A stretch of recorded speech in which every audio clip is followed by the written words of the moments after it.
There is a moment, just before a commercial aircraft touches down, when everything must be perfect. The runway must be flat, the surface must be stable, the ground beneath must hold. It sounds simple. It sounds like the most basic requirement of any airport in the world. But what happens when the ground itself refuses to cooperate?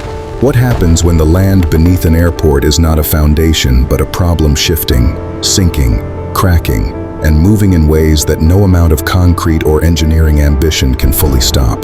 This is not a story about a runway accident. It is not a story about a design flaw you can see from the outside.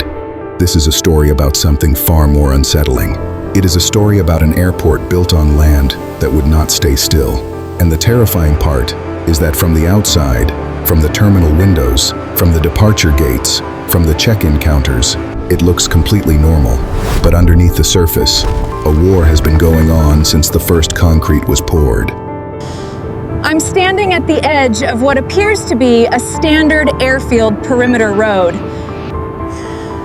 But if you crouch down and look along the surface, you can see the undulation. The slow rise and fall of pavement that has been pushed, settled, and patched so many times. It almost looks like waves frozen in asphalt. This is what land movement does to infrastructure. It never announces itself loudly. It just quietly rearranges everything. To understand why this airport became such a profound engineering challenge, you have to go back to the beginning, back to the decision. Because the story of any failing infrastructure project almost always starts not with concrete or steel, but with a decision made in a room far from the construction site. Airports are political objects. They are symbols. They represent modernity, economic ambition, connectivity, and national pride. When a government decides to build an airport, it is rarely a purely technical conversation. It is a conversation about power, about growth, about what a region or a nation wants to become. And that is exactly the kind of conversation that can quietly set an engineering disaster in motion, because when politics drives the location decision, geology rarely gets the final word. The site selected for this airport had certain advantages that were hard to argue with on paper. It was large enough to accommodate an ambitious runway layout. It was positioned to serve a growing population center. It was accessible enough to justify the infrastructure investment.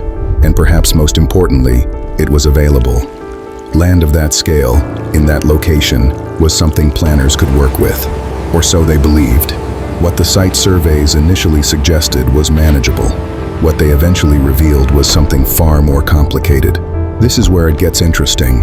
The ground beneath the proposed airport site was not the kind of stable, consolidated bedrock or dense compacted soil that airport engineers dream about.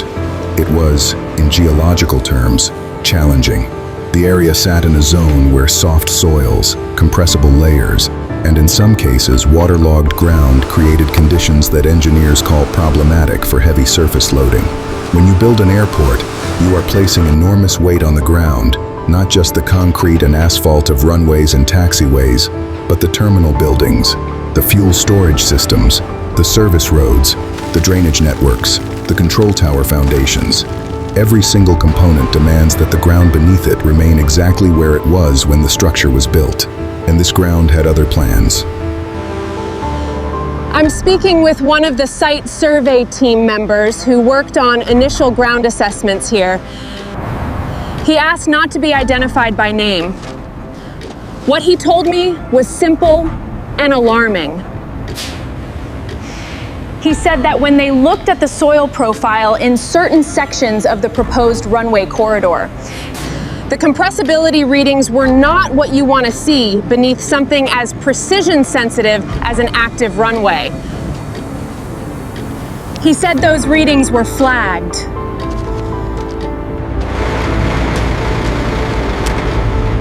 And then he said the project moved forward anyway. There is a concept in geotechnical engineering called observational method.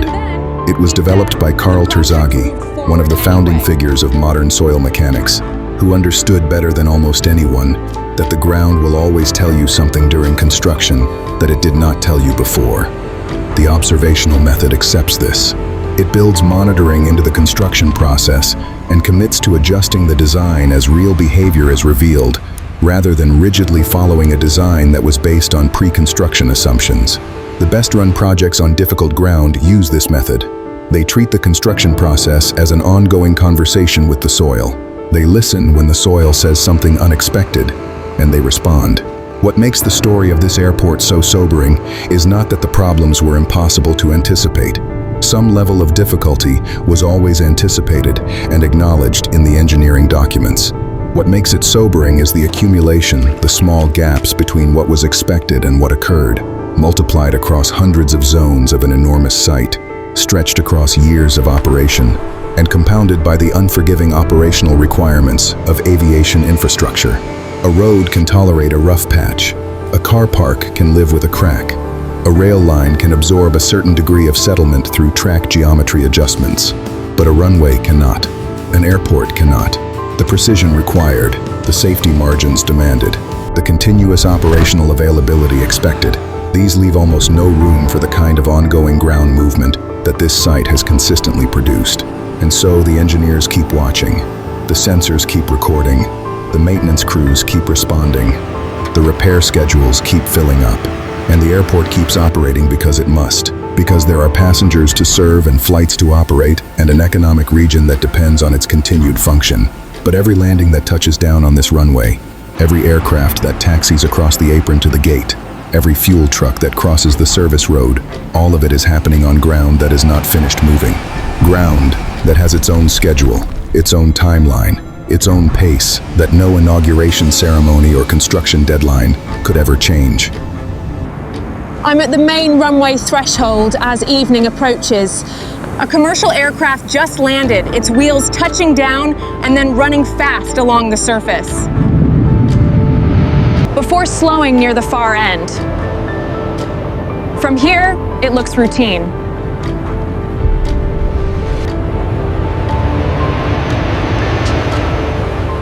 It looks exactly like every airport landing you have ever watched.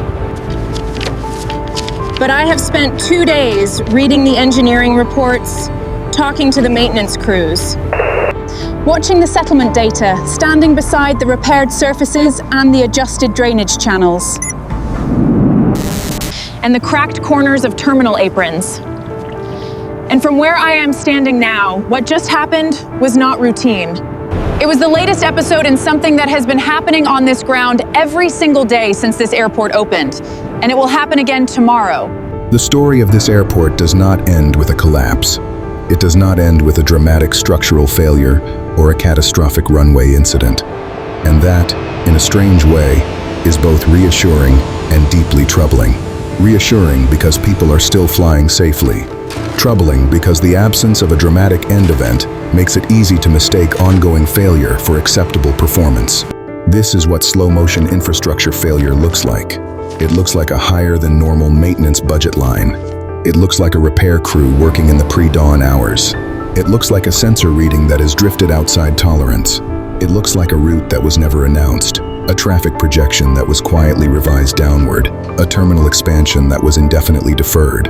It looks like an airport that is open, that is operational, that serves passengers every day, but that is spending enormous energy simply to remain where it is, rather than growing into what it was supposed to become. The land beneath it is still moving, slowly, continuously, faithfully, following the geological laws that were always going to govern this site, regardless of what was built on top of it. And here is what the engineering record of this project teaches us, if we are willing to listen to it carefully. Ambition is not enough. Concrete is not enough. Piles and preloading and drainage systems and monitoring sensors are not enough, not when they are deployed in a compressed timeline driven by political targets rather than geological reality. The ground will take the time it needs. If you do not give it that time before you build, it will take it after. And it will take it from you in the form of maintenance costs, operational disruptions, capacity limitations, and the slow erosion of everything you hoped the project would become. This airport is not unique in the sense that it is the only airport ever built on difficult ground. There are airports around the world that face similar challenges, that manage similar ongoing battles with soil, water, settlement, and movement. What makes this case worth studying, worth the kind of close attention that engineers and planners and decision-makers should give it, is the clarity with which it illustrates the full sequence. The political pressure on the location decision, the geological warning that was acknowledged but perhaps not weighted heavily enough, the engineering mitigation that was real but insufficient, the operational consequences that multiplied over time, and the financial and economic reality that has consistently fallen short of the projections that justified the investment. Before I leave this airport, I stop at one of the original ground monitoring markers. It's a small concrete post installed during the construction phase to serve as a fixed reference point. Over the years, surveyors have returned to this marker repeatedly to measure how the ground around it has moved. But the ground around it has not stayed with it.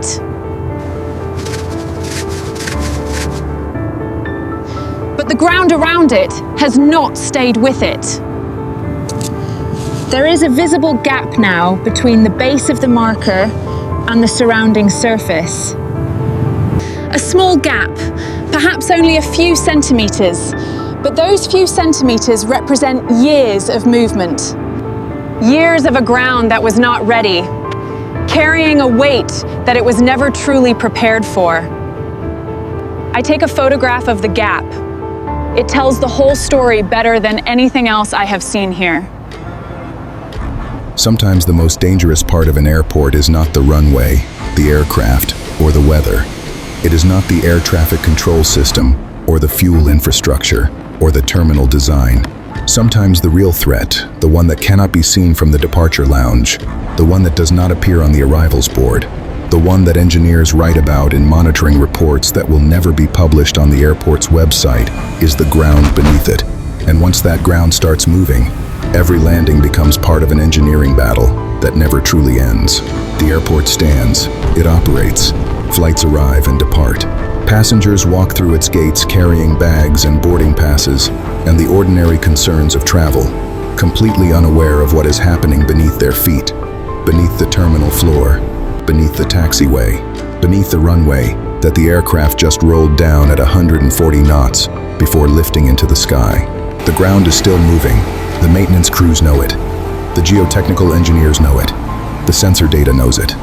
And now, you know it too. This airport was built on land that would not stay still. And as long as it remains open, as long as aircraft continue to use it, as long as the economic and political forces that created it keep it alive, the battle between human infrastructure and restless ground will continue, one monitored millimeter at a time. The lesson is not that this airport should never have been built. The lesson is harder than that. The lesson is that the ground is always there before the ambition, and the ground will be there after. It does not negotiate. It does not compromise. It does not respond to inauguration speeches or infrastructure investment plans or ribbon-cutting ceremonies.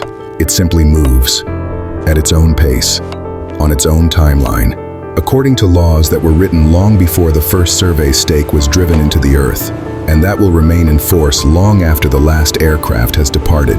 Build on that ground with full knowledge of what it is, with timelines that respect what it needs, with humility about what engineering can and cannot control or build on it, and spend the rest of the airport's operational life paying the price for the optimism that came before the concrete. This airport chose, or was forced to choose, the second path, and the ground has never let it forget. I'm standing near the edge of the runway perimeter now, just far enough away to see the airport as most people see it. Lights, aircraft, terminal glass, service vehicles moving like everything is perfectly ordinary. But after walking these repaired surfaces, after seeing the monitoring points, the patched pavement, the drainage channels, and the quiet instruments that are still measuring the ground beneath this place, it is impossible to look at this airport the same way again. What stays with me is not one dramatic crack or one single warning sign. It is the silence of the problem. The way the airport keeps moving passengers while the maintenance crews keep moving before dawn. The way the runway keeps accepting aircraft while the sensors keep recording tiny changes that most travelers will never know happened. I stop for a moment beside one of the old monitoring markers and look back toward the terminal. From here, the building looks permanent. heard with conviction, or spoken with conviction. The voice is clear and steady against a soundscape of night wind, the faint